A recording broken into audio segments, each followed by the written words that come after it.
Yes, you've read the title correctly. I've not played a Persona game or an SMT game, but what I have played in the past, if it does count, is Tokyo Mirage Sessions, also an Atlus game, but I suppose we'll just have to let you be the judge as I discuss my first few hours with Metaphor ReFantazio. Hey everyone, it's Yggdrasiel and I hope you're all having a wonderful day today. This is just going to be a very quick first impressions video, one that I don't usually do, but I just had to, as I've done the first dungeon of Metaphor ReFantazio. I've got up to the first dungeon, which is about where the demo would have finished for most, and I gotta say, I've been in love and I have been dying to talk about this game in a little bit more detail, spoiler-free mind. So if you enjoy what I have to say, please consider giving this video a like, subscribing for more RPG content, and letting me know what your thoughts are in the comment section down below.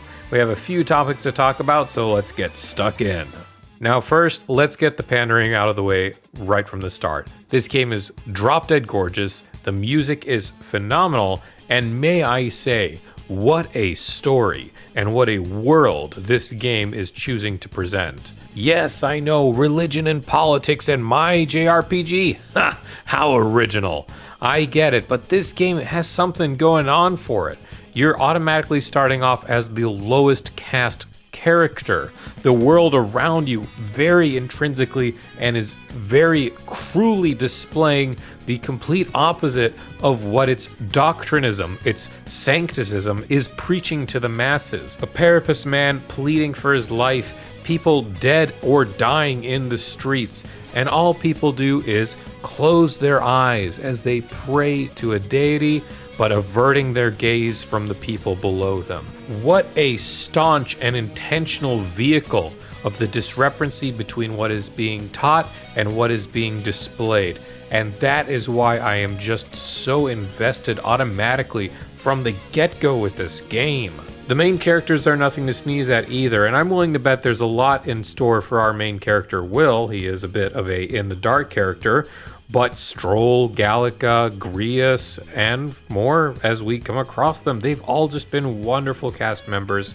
They fit their roles perfectly, their designs are beautiful, and they all seem to develop rather well so far in these opening acts alone. So I'm quite excited for the journey ahead. The open world is very nice, it's sprawling. You can see so many myriad of characters and NPCs that truly make a town of this size, this grand trad.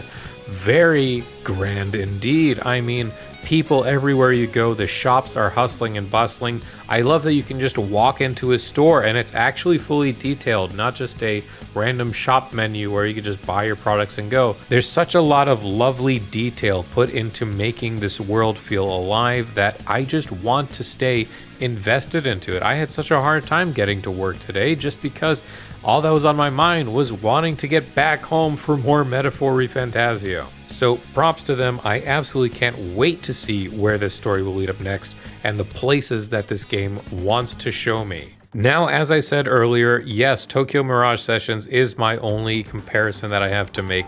So let's just try and pull a little bit from there. I definitely feel this game is very streamlined. It is very smooth. I love, for example, in combat already, you can just reset the instance if you don't feel that it's going in your favor.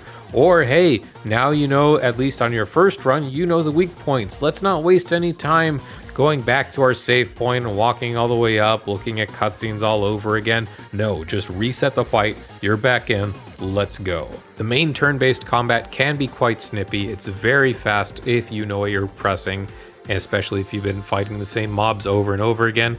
And to be honest, I love that I can just get into one of these medium-sized fights and just get it done and over with if I know what I'm doing. The easier mobs can be cleared in the overworld with a little bit of a simplistic combat design. It's ever the simplest Souls variant. You stagger your enemies and dodge very quick attacks. They do a little flash so you know when to dodge. It's very easy, if I'm being honest. I've only been hit a few times, but when they do, you get punished for it, and it is brutal. I don't think I've mentioned difficulty up till this point, so let me just get out of the way. I've been playing this game on hard mode. The normal mode is a tiny touch undercooked, and hard mode has the right punch for me, so that's what I'm going for. I understand my hours might be longer, but I'm totally okay with that. It is more than fine for me.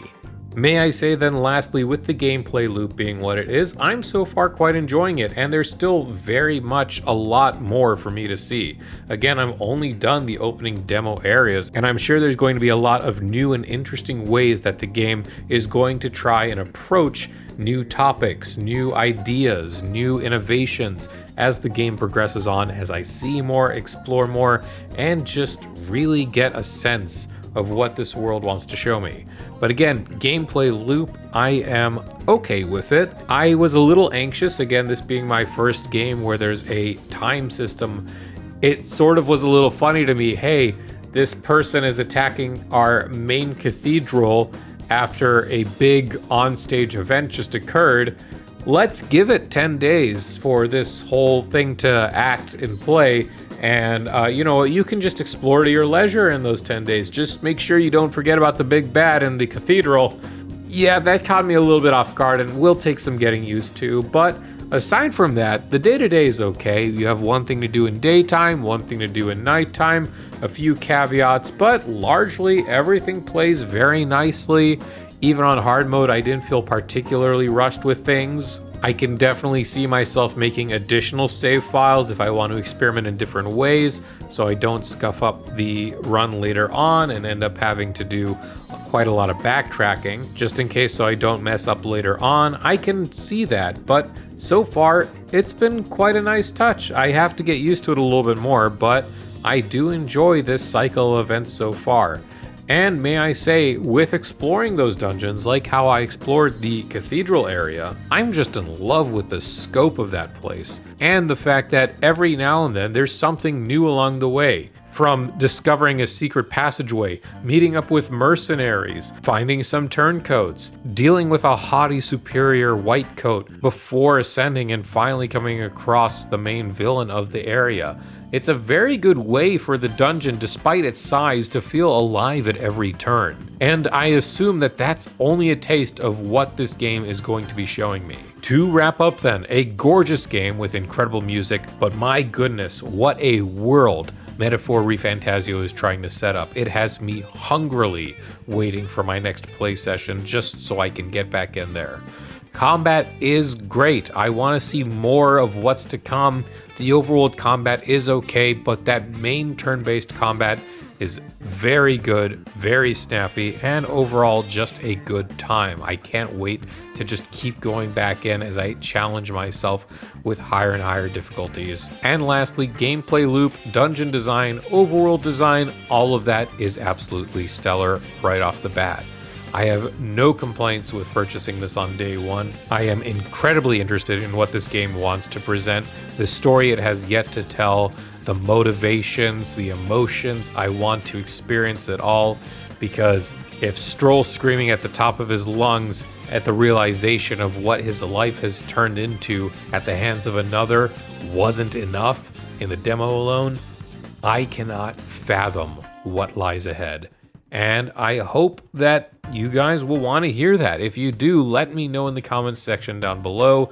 This is just my first impressions from the demo hours, about 10 to 15 hours or so for me personally. And I hope you all pick up Metaphor ReFantazio. It is a wonderful game so far. If not, definitely try out the demo at the very least.